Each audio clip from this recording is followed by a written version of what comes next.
Hey Cindy, what day is it today? It's March something.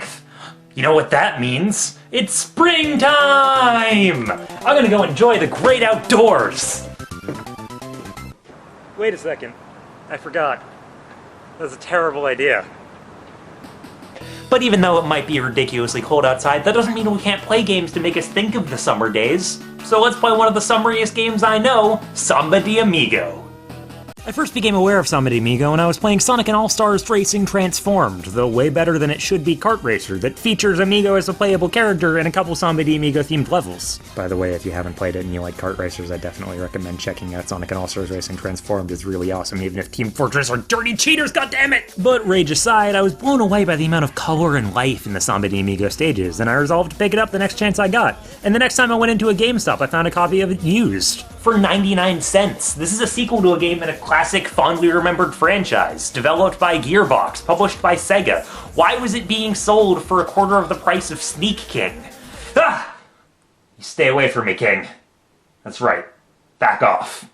We'll get there. First, we have to cover the game's storyline, as said in its opening cutscene, which is pretty amazing. First, the sun smiles on everyone, and that's creepy enough that they decide to throw a parade, and this lady shakes her butt at the camera, but then that sets everything on fire, so everyone's really sad. And then this monkey lady pulls out some tambourines, and that all of a sudden turns everything into rainbows, so to celebrate, everyone goes to the beach from Kingdom Hearts and hangs out there for a while, before they end up getting confirmed for Super Smash Bros. Brawl.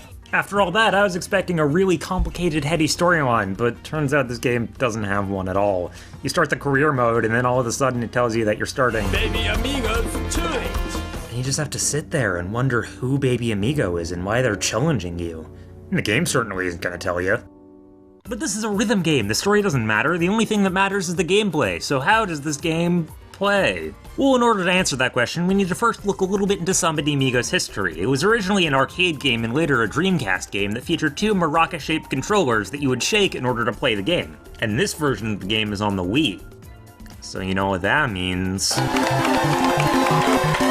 Starting off, the motion controls actually work pretty well. The game can tell what angle you're holding your Wii Remote and nunchuck, and shaking them at a certain angle at a certain time gets you points, because it's a rhythm game.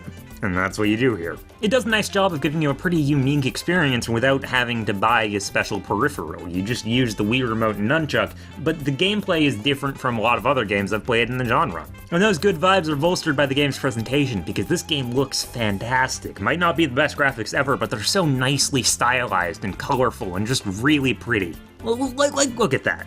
Doesn't that just make your heart sing? Doesn't that make you want to move to Mexico? Join a mariachi band? Play the maracas, you know, play the song as like,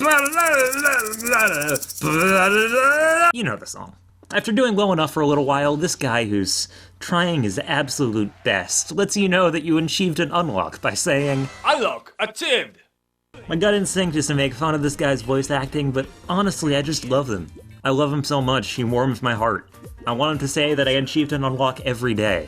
Unlike a lot of other rhythm games that just give you cosmetic unlocks, this game actually changes the way that your maracas sound, which is interesting. Let's see what this one sounds like. Oh. Oh no. Oh, that's not good. It's like the other day I was playing the tambourine and it sounded like bam, bam, bam, bam, bam, bam, bam. I could harp on the silly noises, the funny voice acting, and the incomprehensible intro cutscene all day, but all of those combined just show that this game doesn't take itself too seriously and is just having fun with what it is. Samba de Amigo isn't trying to be a big, serious AAA game, it's trying to be a fun little rhythm game that you can laugh at, and I can appreciate that. All the effort just makes it always enjoyable. What isn't always enjoyable is the controls. They're not great. You have to do an awful lot of waggling, and it can be really hard to get into a position where the waggling feels comfortable. I haven't had this experience with many Wii games, but after playing this game for a while, my arms started to hurt. I was starting to have actual sore arms because I was waggling too much. Does that mean I'm a dumb weakling? Yeah. But maybe you're a dumb weakling too, and if so, this game's probably not going to be the best option. Maybe go play Imagine Party Babies, you dumb weakling! At least the music is nice and varied. It has a nice mixture of actual samba and pop songs too. If you like a vaguely Latin-themed song from the radio in the last couple decades, it's probably here. Probably as a cover, but that's okay, because it means I don't have to worry about this video getting copyright strikes. Now, do your homework, kids.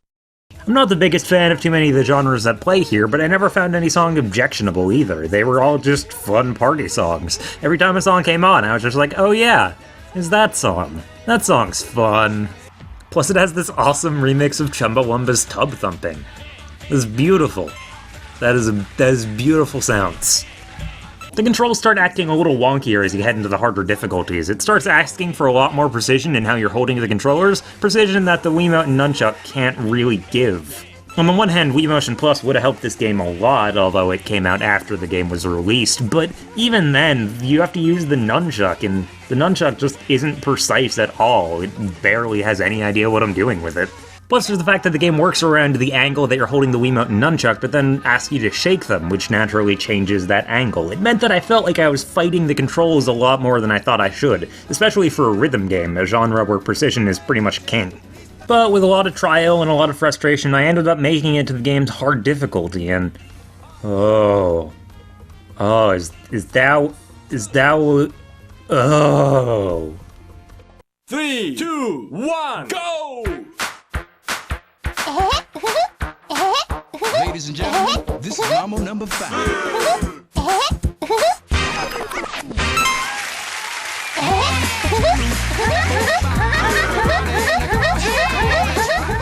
Are you seeing this? Are you taking all this in right now? I'm a monkey with a sombrero playing the maracas to Mambo number 5 while Sonic the Hedgehog is dancing. I don't even care that I can't really control it. Best game ever, 20 out of 10. That's it. That's all. Overall, would I recommend Samba de Amigo?